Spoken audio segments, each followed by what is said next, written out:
Bienvenue sur NC Sports pour les nouvelles hebdomadaires venant des océans du monde entier. À l'ordre du jour, le surf à la une sur la Gold Coast avec Felipe Toledo et l'équipe du Brésil à la conquête de l'Australie. Une ligne droite pour Carissa Moore contre Steph Gilmore dans une finale de World Class mondiale durant le championnat de la WSL pour l'ouverture de la saison. La Formule 1 est de retour et ça carbure.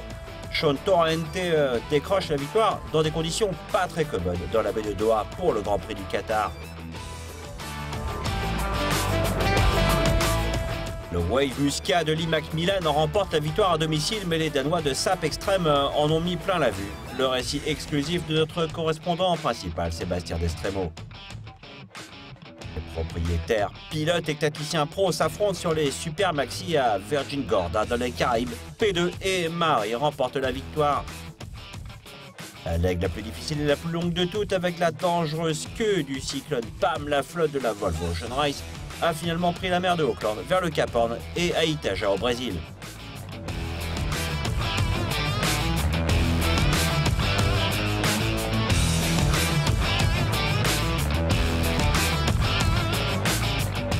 NC Sports, plongé dans l'action.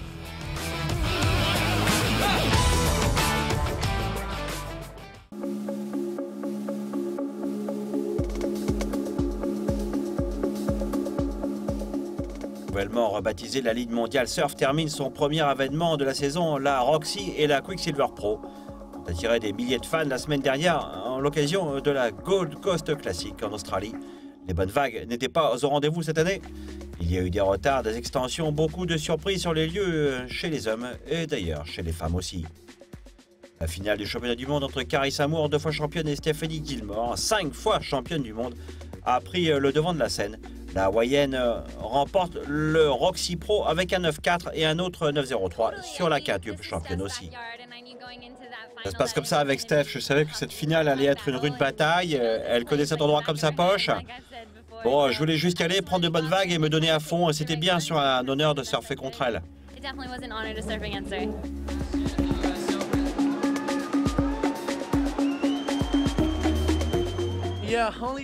Ouais, seul Dieu et ma famille savent à quel point je me suis entraîné pour en arriver là, physiquement et mentalement aussi. Je suis tellement heureux de remporter l'épreuve.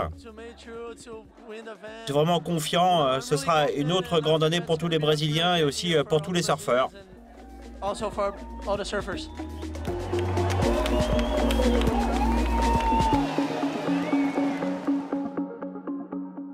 Avec un 9-6 et un parfait 10 en son actif dans la finale contre le Queenslander Julian Wilson, le jeune Felipe Toledo a mis le feu cette année en l'occasion de la Quicksilver Pro. L'équipe du Brésil dans son ensemble a de nouveau confirmé qu'il y a effectivement un nouvel ordre mondial dans le surf chez les hommes. Ça s'est mal terminé pour les légendes comme Parkinson, Slater, Seitz et beaucoup d'autres dans les premiers tours sur de petites vagues de Sniper Rocks. Le champion 2013 Mick Fanning est le seul à arriver en quart de finale.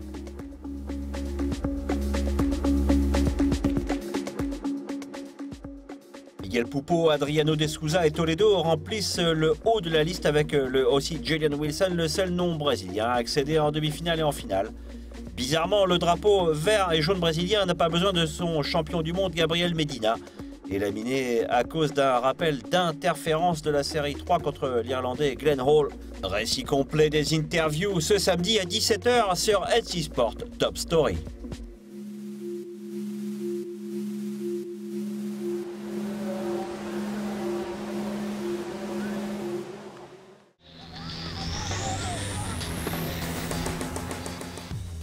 Le championnat du monde F1 H20 a débuté dans des eaux tumultueuses samedi dernier en l'occasion de la Qatar GP plein d'action. Le pilote américain Shawn Torrente remporte une grande victoire devant le champion en titre, le français Philippe Cap, et le suédois Eric Stark. Les conditions pour les légers catamarans étaient limite dans la baie de Doha pour le premier de 7 événements prévus pour 2015. Annulation des essais et des sessions de qualification vendredi pour des raisons de sécurité. Les responsables UIM ont également opté pour un départ lancé comme sur la classique Le Mans, par détonation.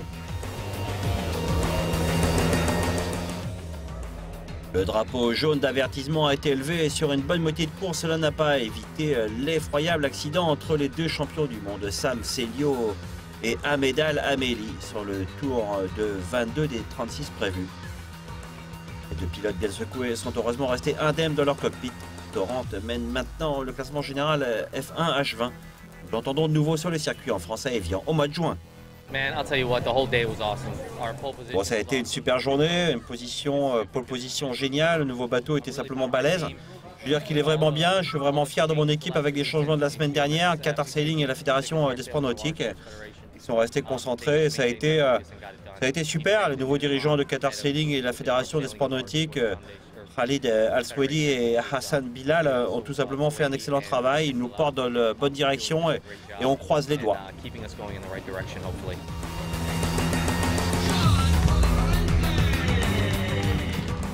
Skippé par les Macmillan, The Wave, Muscat gagne l'acte 2 des Extreme Sailing Series disputées à Muscat pour la 3e année consécutive. On a eu une dernière journée très difficile et SAP a navigué nettement mieux que nous. Ils nous ont dominés sur les départs et ont su nous mettre la pression. Après 28 manches courues, seulement 2 points séparent les deux protagonistes, avec les Danois qui mènent d'une courte tête avant le départ de la dernière manche. The Wave parvient à prendre le contrôle dès le départ et s'échappe inexorablement vers la victoire finale grâce à une tactique irréprochable. Dieu merci, on a réussi à nous ressaisir quand on en avait vraiment besoin. C'est très dur pour les nerfs quand ça se déroule comme ça. Ne pouvant faire mieux que 3e à la dernière manche, les Danois de SAP Extreme Sailing Team manquent la victoire de peu. Ça ira sans doute mieux d'ici une demi-heure. Pour le moment, on est un peu déçus d'avoir perdu, alors qu'on était si proche de la victoire. On a fait tout ce qu'on pouvait pour gagner.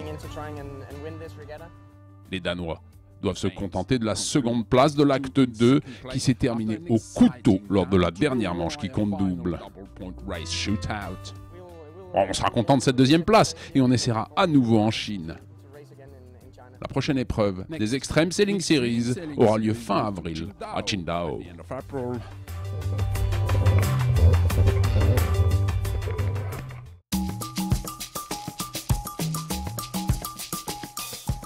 Après avoir navigué 29 000 nautiques dans le sens anti-horaire autour de l'île des Caraïbes, Virgin Gorda, les 3 premiers de Super Maxi de la division A franchissent la ligne à moins de 40 secondes d'intervalle pour une finale 2015 à couper le souffle de la l'Europiana Caraïbes Super Yacht Regatta et rendez-vous. La course entend compenser selon ORC Rating cette 3e et dernière régate couronne 125 pieds Perenni Nevislou. Les deux skippés par Gerhard Handlinger comme grand gagnant. Il devance les Veter Sketch, Inouï et le Swan 90 Freya. Chaparro de Southern Wind avec Pierluigi L'Europiana à la barre, le vétéran pro de la Coupe de l'America Francesco De Angelis en tactique. Il décroche de justesse la 2e place dans la course 3, devant le Swan 90 Freya, à quelques mètres de la ligne d'arrivée et termine en 4e position dans le classement.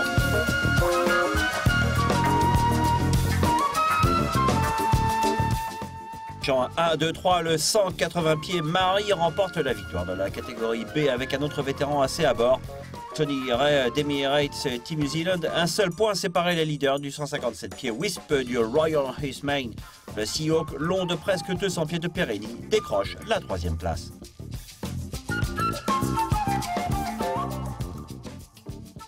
C'est la 3e de 3 courses. Nous avons été immobilisés avec Wisp et nous avons réussi à les dépasser sous le vent aujourd'hui, compte tenu du fait que nous sommes un peu longs.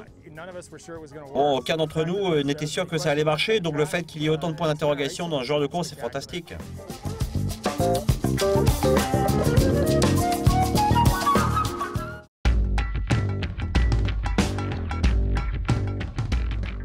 Après le passage dévastateur de Super Cyclone Pam et avec le départ de l'équipage 5 retardé pour des raisons de sécurité, la flotte de la Volvo Ocean Race a finalement mis les voiles vendredi dernier d'Auckland en Nouvelle-Zélande vers Itaja au Brésil. Les consignes portent dans la capitale mondiale de la voile a une fois de plus assisté à la domination des femmes avec l'équipe SCA, déjà gagnante à Abu Dhabi. Les équipages doivent encore affronter le test le plus difficile, l'endurance. Avec presque 7000 milles nautiques, c'est le plus long parcours de ce défi, qui comprend la traversée de l'océan Pacifique à travers le dangereux Grand Sud et le passage encore plus perfide du Cap Horn. Les inquiétudes attardent le début de la course due à l'effrayante queue de Pam, un énorme cyclone qui a déjà traversé des centaines d'îles du Pacifique, en particulier Vanuatu. Avec des vents estimés jusqu'à 45 nœuds pour la première étape, la flotte devrait arriver au Brésil durant la première semaine d'avril. Une chose est sûre, cette étape 5 sera cruciale pour le classement général. Abu Dhabi et Dongfeng se sont démarqués du reste de la flotte. Ils sont maintenant à égalité à 8 points de la tête du classement général de la VOR en 2014-2015. C'est cependant peu probable que Brunel, Alvi Medica et Mapfre, gagnants de la Leg 4, déposent les armes. Attendez-vous donc à d'autres surprises sur le long chemin vers le Cap Horn. Les mises à jour complètes prochainement sur N6 Sport.